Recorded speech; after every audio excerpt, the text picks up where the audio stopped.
Hello everyone, आप सबका स्वागत है मेरे इस न्यू चैनल सिनेमर्स पर, जहां हम पॉप कल्चर और सिनेमा की हर बड़ी खबर को आसान और साफ तरीके से समझेंगे। आज हम बात करेंगे कुछ ऐसी थ्रिलर और हॉरर मूवीज की जो आपको सिर्फ डराएगी नहीं बल्कि मेंटली डिस्टर्ब भी कर देगी। ऐसी मूवीज जिन्हें देखने के बाद आप सोचोगे कि मैंने ये क्यों देखी, और जब आप एंड तक पहुंचोगे तो आप वही इंसान नहीं रहोगे जो शुरुआत में थे। ये सिर्फ हॉरर नहीं है, ये ह्यूमन साइकोलॉजी का डीप एक्सप्लोरेशन है। पहले ही बता दूं, ये कोई टिपिकल हॉरर मूवी रिकमेंडेशन नहीं है जो अब धीरे धीरे प्रिडिक्टेबल होती जा रही है। चलो शुरू करते हैं पहली मूवी से। पहली मूवी है अस 2019। सच बोलूं तो मैंने इस मूवी को सिर्फ इसके डायरेक्टर जॉर्डन पील के लिए स्टार्ट किया था, लेकिन जैसे जैसी स्टोरी आगे बढ़ती है आपको उनका विजन क्लियरली समझ आने लगता है। मूवी एक सिंपल फैमिली से शुरू होती है जो वेकेशन के लिए बीच पर जाती है। सब कुछ नॉर्मल लगता है, लेकिन यहीं से स्टोरी एक डार्क टर्न लेती है। धीरे धीरे रिवील होता है कि हॉरर सिर्फ एक फैमिली तक लिमिटेड नहीं है, ये कॉन्सेप्ट बहुत बड़ा है। ये मूवी एक हिडन थीम को दिखाती है। रेवोल्यूशन के नाम पर डोमिनेशन कैसे शुरू होता है, कौन ऊपर रहेगा और कौन नीचे, ये फाइट पूरी स्टोरी में चलता है। अब बात करते हैं एक्सपीरियंस की। विजुअल्स शार्प और डिस्टर्बिंग है। बैकग्राउंड साउंड आपको लगातार अनईजी रखता है। क्रीपी साइलेंस और सडन मोमेंट्स आपको स्क्रीन से हटने नहीं देंगे। और सबसे इंपॉर्टेंट, इसकी एंडिंग कंप्लीटली अनएक्सपेक्टेड। एक ऐसा ट्विस्ट जो पूरी मूवी का मीनिंग बदल देता है। ये मूवी आप फैमिली के साथ भी देख सकते हैं, लेकिन इसके कॉन्सेप्ट्स आपको बाद में सोचने पर मजबूर करेंगे। ज्यादा स्पॉइल किए बिना अब चलते हैं अगली मूवी की तरफ। हमारी अगली मूवी है मिडसमर 2019। आपने बहुत सारी कल्ट मूवीज देखी होंगी, लेकिन ये उनसे अलग है। शुरुआत में ये एक टिपिकल साइकोलॉजिकल प्लॉट जैसा लगता है, एक ग्रुप, एक ट्रिप और एक इमोशनल सेटअप। लेकिन जैसे जैसे मूवी आगे बढ़ती है इसका असली रूप सामने आता है। ये नॉर्मल हॉरर नहीं है, ये स्लो बर्न साइकोलॉजिकल हॉरर है। स्टोरी एक ग्रुप के ऊपर बेस्ड है जो अपने एक दोस्त के रिमोट विलेज में जाते हैं। पहले सब कुछ पीसफुल और ब्राइट दिखता है, लेकिन धीरे धीरे ये जगह अनकंफर्टेबल और डिस्टर्बिंग लगने लगती है। इस मूवी की सबसे अलग चीज है इसका टोन। ये डार्क है लेकिन विजुअली ब्राइट है। हर सीन एक ब्यूटीफुल पेंटिंग जैसा लगता है, thanks to its strong cinematography. लेकिन सरफेस के नीचे पूरी मूवी डिस्टर्बिंग एलिमेंट से भरी हुई है। स्ट्रेंज रिचुअल्स, अनकंफर्टेबल विजुअल्स और साइकोलॉजिकल प्रेशर आपको लगातार अनईजी रखता है। अब बात करते हैं कैरेक्टर्स की। मूवी पूरी तरह स्लो कैरेक्टर डेवलपमेंट पर फोकस करती है। मेन कैरेक्टर धीरे धीरे इमोशनली ब्रेक होती है और एंड तक कंप्लीटली ट्रांसफॉर्म हो जाती है। और यही इस मूवी का सबसे स्ट्रॉन्ग पॉइंट है। हॉरर बाहर नहीं, अंदर बिल्ड होता है। एक चीज क्लियर है, इस मूवी में हेवी डिस्टर्बिंग सीन्स और न्यूडिटी है, इसलिए इसे फैमिली के साथ देखना सही चॉइस नहीं है। एंड में ये मूवी आपको डराने से ज्यादा डिस्टर्ब करेगी और सोचने पर मजबूर करेगी कि जो हुआ वो सही था या गलत। अब चलते हैं अगली मूवी की तरफ।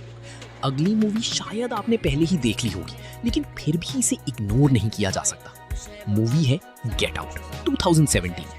अगर आपको अस पसंद आई थी तो ये उसी डायरेक्टर जॉर्डन पील की मूवी है, और ऑनेस्टली ये उनकी सबसे इम्पैक्टफुल मूवीज में से एक है। इस मूवी के बारे में ज्यादा एक्सप्लेन करना सही नहीं है, क्योंकि इसका एक्सपीरियंस ही इसकी स्ट्रेंथ है। लेकिन जिन लोगों ने अभी तक नहीं देखी उनके लिए बेसिक आइडिया समझ लो। स्टोरी एक सिंपल लाइफ जी रहे मेन कैरेक्टर से शुरू होती है। सब कुछ नॉर्मल चलता है, लेकिन जैसे ही वो अपनी गर्लफ्रेंड के फैमिली से मिलने जाता है, वहीं से स्टोरी शिफ्ट हो जाती है। धीरे धीरे आपको छोटे छोटे स्ट्रेंज रिएक्शंस दिखने लगते हैं। लोग नॉर्मल बिहेव करते हैं, लेकिन कुछ ऑफ लगता है, और यही अनईजीनेस पूरी मूवी को बिल्ड करती है। ये सिर्फ हॉरर नहीं है, ये एक डार्क रियलिटी को दिखाती है अमेरिकन रेसिज्म के ऊपर, लेकिन इसे ऐसे प्रेजेंट किया गया है कि आपको रियलाइज भी देर से होता है। हर सीन में टेंशन बिल्ड होता है, आप गेस करते रहेंगे, लेकिन मूवी आपको सही डायरेक्शन में नहीं जाने देती। इस मूवी के बारे में जितना ज्यादा बताया जाए उतना ही स्पॉइल होता है, इसलिए सिंपल इंस्ट्रक्शन है, जाओ और देखो। अगर आपको ये मूवी पसंद आती है तो कमेंट्स में बताओ, फिर इसके ऊपर एक फुल एक्सप्लेन वीडियो बनाया जाएगा। अब चलते हैं अगली मूवी की तरफ। अच्छा, तो अगली मूवी है हेरिडिटरी 2018।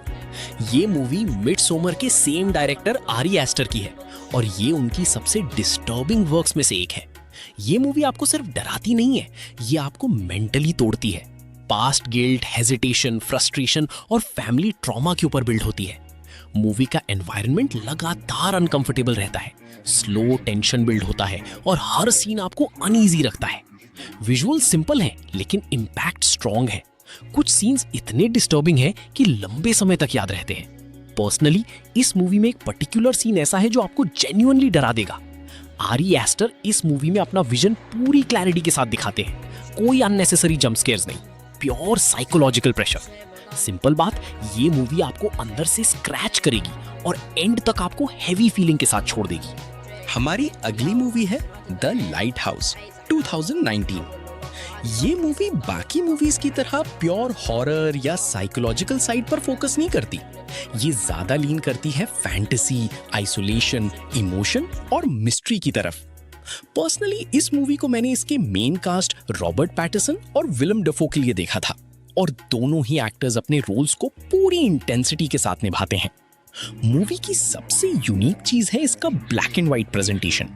आज के टाइम में ये चॉइस स्ट्रेंज लग सकती है, लेकिन यही इसकी रॉ फीलिंग को स्ट्रॉन्ग बनाती है।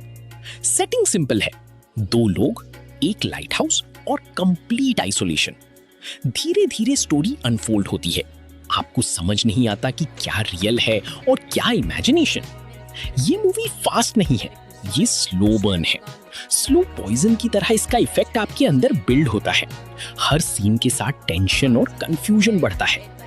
ये मूवी आपको जंप स्केयर से नहीं डराती, ये आपको डिस्टर्ब करती है और सोचने पर मजबूर करती है। एंड होने के बाद भी इसका इम्पैक्ट खत्म नहीं होता। कई दिनों तक सीन्स और मीनिंग दिमाग में घूमते रहते हैं। आई होप आपको मेरी रिकमेंडेशन अच्छी लगेगी। सजेस्ट मी मुझे और किस टॉपिक के ऊपर या फिर किस मूवी के ऊपर वीडियो बनाना चाहिए। तो आपसे मिलता हूँ नेक्स्ट वीडियो में। Bye bye.